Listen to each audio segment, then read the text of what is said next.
comédiens les plus prestigieux de la scène et de l'écran dans le monde, Richard Burton, qui joue le rôle de Tito, chef de la véritable armée populaire des partisans, futur chef de l'État. Burton, qui a déjà campé les hautes figures d'Alexandre le Grand, de Marc-Antoine, de Beckett et de maints héros de Shakespeare. La réalisation est du metteur en scène yougoslave Stipe Delic.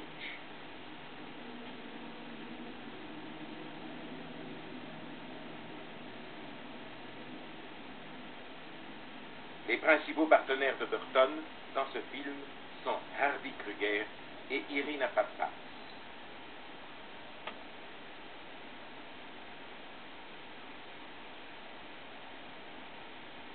Nous l'avons dit, l'action se déroule en 1943. Partout, les armées nazies sont stoppées ou même reculent.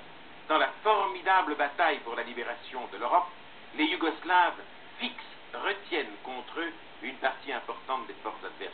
Aussi Hitler, exaspéré, a-t-il donné l'ordre d'en finir avec cette résistance. Dans le film, comme dans l'histoire, les partisans au nombre de 20 000 sont encerclés dans les montagnes du Monténégro par 100 000 Allemands, et les ordres de l'armée allemande sont formels: tout partisan yougoslave blessé sera achevé. Toute installation qui pourrait être de la moindre utilité pour les partisans sera détruite. La bataille est farouche. Tito lui-même échappera de peu à la mort. Blessé, il passera de justesse entre les mailles du filet tendues par les nazis. Richard Burton a longuement hésité avant d'accepter le rôle, car pour la première fois, le personnage historique qu'il incarne pourra juger sa performance. Mais Liz Taylor a vivement encouragé son mari à dire oui. Très content du choix qui avait été fait de l'acteur, Tito, avant le premier coup de manivelle, avait invité Taylor et Burton à Briony, sa résidence d'été.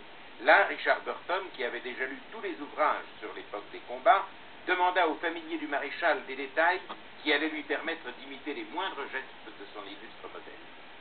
Il se permit un jour de faire remarquer au réalisateur du film que le cheval qu'on lui fournissait pour une scène importante était noir et gris, alors qu'en réalité la monture de Tito était entièrement grise en 1943. La bague, la montre, la coupe de cheveux, tout chez Burton 71, est identique au Tito de l'époque. La scène qui va se jouer sur votre écran reconstitue la rencontre entre Tito et la première mission britannique parachutée en Yougoslavie, dirigée par les capitaines Stewart et Dickey. C'était le premier pas vers la reconnaissance officielle des partisans yougoslaves par Londres. Parmi les volontaires qui viendront bientôt soutenir les partisans yougoslaves, il y aura Randolph Churchill, le fils du légendaire Premier ministre de Grande-Bretagne, Sir Winston Churchill. Burton, très précis et britannique lui-même, ne fut pas convaincu par la manière dont les acteurs jouèrent le rôle des officiers anglais. Sa première réflexion allait être, on dirait plutôt des cow-boys américains. Liz Taylor, à qui le réalisateur avait proposé un rôle, l'a finalement refusé, mais elle ne quitte jamais son mari.